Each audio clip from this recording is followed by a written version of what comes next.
अब आज के वीडियो में हम देखेंगे रिलेशनल ऑपरेटर, सी में रिलेशनल ऑपरेटर पर बेस्ड कुछ एमसीक्यूज। ओके, इन क्वेश्चन में मैंने चॉइसेस नहीं प्रोवाइड की है, हम सिर्फ उनको सॉल्व करेंगे, मतलब हमारा एम है क्वेश्चंस देखना। ओके, अब रिलेशनल ऑपरेटर्स क्या होते हैं? ऐसे ऑपरेटर्स होते हैं जो दो ऑपरेंड्स के बीच में रिलेशन बताते हैं। ये होते हैं सी में relational operator equals to, not equals to, greater than, less than, greater than, equals to, less than, equals to. ये क्या करते हैं? दो ऑपरेटर्स के बीच में क्या बताते हैं? रिलेशन बताते हैं। फॉर एग्जाम्पल हमने लिया है ए की वैल्यू हमने ली है 5, बी की वैल्यू भी हमने ली है 5 एंड सी की वैल्यू हमने ली है 10। ओके, तो सबसे पहले हम इस ऑपरेटर की बात करते हैं। अगर हमने लिखा है A is equals to B, इसका मतलब हम पूछना चाह रहे हैं कि क्या ए और बी दोनों इक्वल्स हैं क्या? यहाँ पे हमें दो बार इक्वल्स टू का साइन लगाना है। एक बार इक्वल्स टू का साइन क्या होता है? असाइनमेंट होता है। तो हम पूछना चाह रहे हैं क्या ए और बी इक्वल है क्या? तो हाँ, ए और बी इक्वल है। अब ये जो ऑपरेटर्स होते हैं ना, क्या रिटर्न करते हैं? आइदर ट्रू या फॉल्स रिटर्न करते हैं। ट्रू मतलब 1 रिटर्न करते हैं, फॉल्स मतलब 0 रिटर्न करते हैं। अब ए और बी इक्वल है मतलब ट्रू, तो उस केस में क्या रिटर्न करेगा? ये जो इसका रिजल्ट क्या आएगा? 1 आने वाला है। 1 क्या डिनोट करता है? ट्रू को डिनोट करता है। फिर हमने पूछा है A is not equals to B. हम क्या पूछना चाह रहे हैं? A is not equals to B.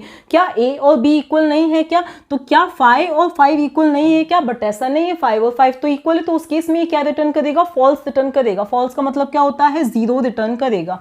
उसके बाद क्या है? ये ग्रेटर देन का साइन है। ओके, तो अगर मैंने यहां पर लिखा है C is greater than A, क्या C जो है वो A से बड़ा है क्या? तो C की वैल्यू क्या है? 10 है। A की वैल्यू क्या है? 5 है। तो हाँ, कंडीशन क्या हो रही है? ट्रू, क्योंकि 10 जो होता है वो 5 से बड़ा होता है, तो ये ट्रू रिटर्न करेगा, दैट इज 1 रिटर्न करेगा। यही मैंने उल्टा लिख दिया होता, A is greater than C, तो उस केस में क्या रिटर्न करता? फॉल्स मतलब 0 रिटर्न करता।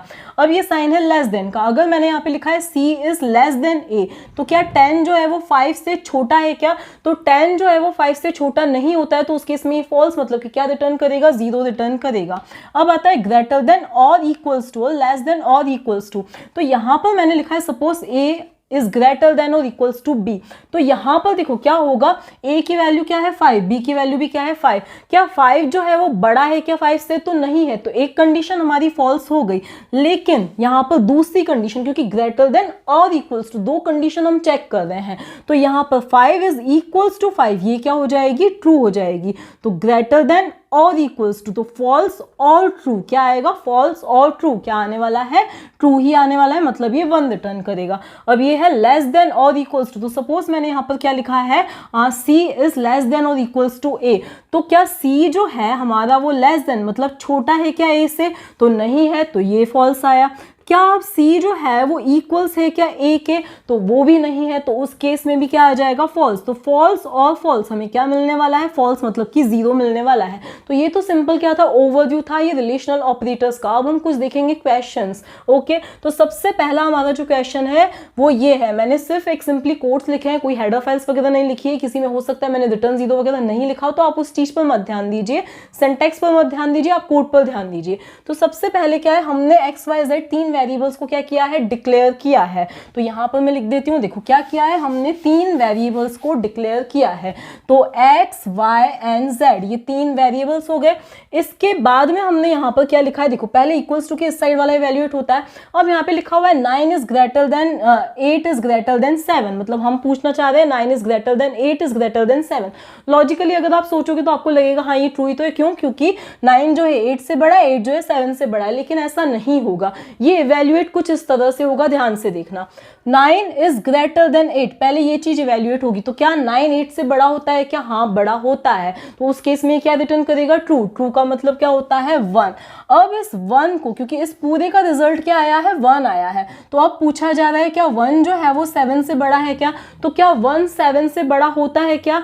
नहीं होता है, तो ये क्या रिटर्न करेगा? फॉल्स। फॉल्स का मतलब 0, तो x की वैल्यू क्या हो जाएगी? 0 हो जाएगी।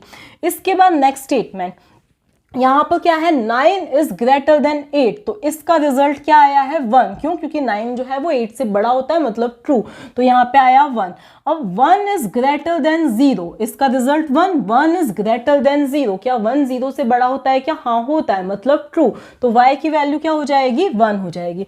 इसके बाद हम यहाँ पे आते हैं 9 इज ग्रेटर देन 8, अगेन तो क्या आया? ट्रू मतलब 1, 1 इज ग्रेटर देन 1, तो क्या 1 1 से बड़ा होता है क्या? नहीं होता है, तो क्या आ जाएगा? फॉल्स, दैट इज क्या आ जाएगा? 0 आ जाएगा। लेकिन यही अगर लिखा होता यहाँ पर ग्रेटर देन और इक्वल्स टू का साइन होता तो इसका रिजल्ट क्या आता? ट्रू मतलब क्या आता? 1 आता। तो अगर ऐसा कुछ है तो क्या आ जाएगा?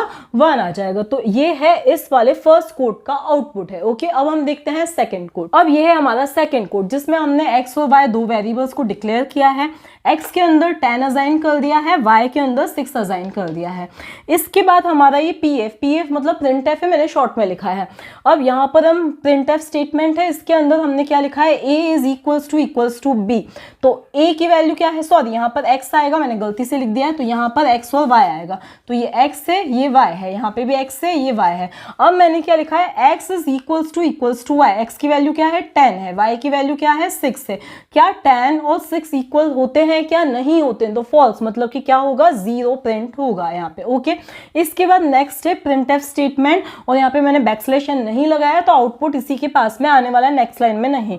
यहाँ पे मैंने लिखा है x is equals to y, यहाँ पे मैंने कंपैरिजन ऑपरेटर, रिलेशनल ऑपरेटर नहीं लगाया है, यहाँ पर मैंने क्या लगाया है? Assignment operator. ये इक्वल्स टू है तो x is equals to y, तो y की जो भी वैल्यू होगी वो x के अंदर असाइन हो जाएगी और वही क्या आएगा? इसका रिजल्ट आएगा। तो ये क्या रिटर्न करेगा? x इज इक्वल्स टू 6, मतलब ये 6 रिटर्न करेगा और प्रिंट भी क्या हो जाने वाला है? 6 ही प्रिंट होगा। तो इस कोड का आउटपुट क्या आने वाला है? 0 6 आने वाला है। अब हम देखते हैं दूसरे कोड्स। अब ये है हमारा नेक्स्ट कोड जिसमें हमने क्या किया है? दो कैरेक्टर्स को कंपेयर करवाया है। तो कैरेक्टर्स को जब भी कंपेयर करवाया जाता है तो ऐसा नहीं भाई स्मॉल ए है तो वो छोटा हो गया, बिग ए है तो वो बड़ा हो गया, नहीं, उनकी आस्की वैल्यू के अकॉर्डिंग क्या किया जाता है? उनको कंपेयर किया जाता है।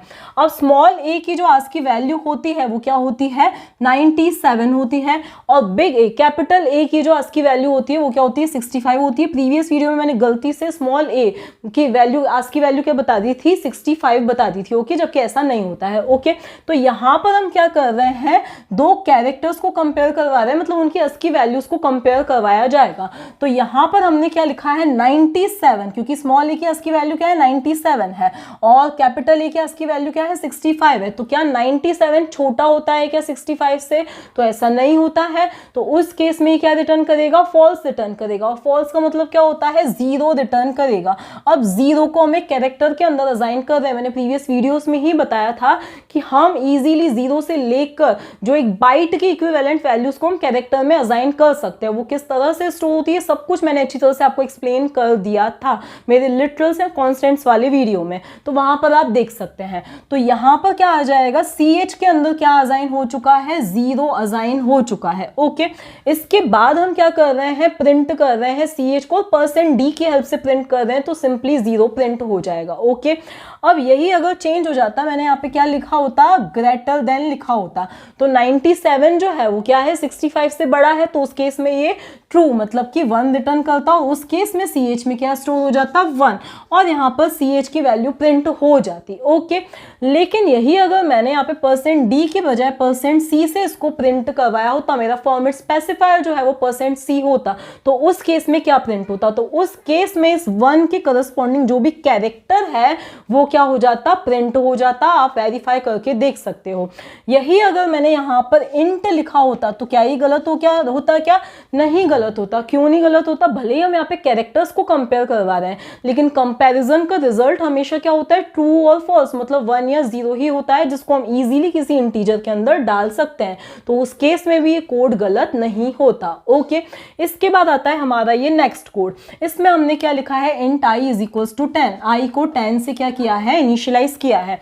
यहाँ पर अब ध्यान से देखना, यहाँ पर हमने क्या लगाया है? नॉट ऑपरेटर, लॉजिकल नॉट लगाया है, जो क्या करता है? कॉम्प्लीमेंट करता है, मतलब ट्रू को फॉल्स कर देता है, फॉल्स को ट्रू कर देता है। ओके, और ट्रू का मतलब मैंने प्रीवियस वीडियो में ही बताया था, कोई भी नॉन जीरो वैल्यू जो होती है वो क्या होती है? ट्रू होती है, और कोई भी ओनली 0 को क्या माना जाता है? फॉल्स माना जाता है। ओके, तो अब हम यहाँ पे आते हैं आई का मतलब क्या है? 10, और यहाँ पर हमने लॉजिकल ऑपरेटर लगाया है, तो इस 10 को क्या ट्रीट किया जाएगा? आइदर ट्रू या फॉल्स की तरह ट्रीट किया जाएगा।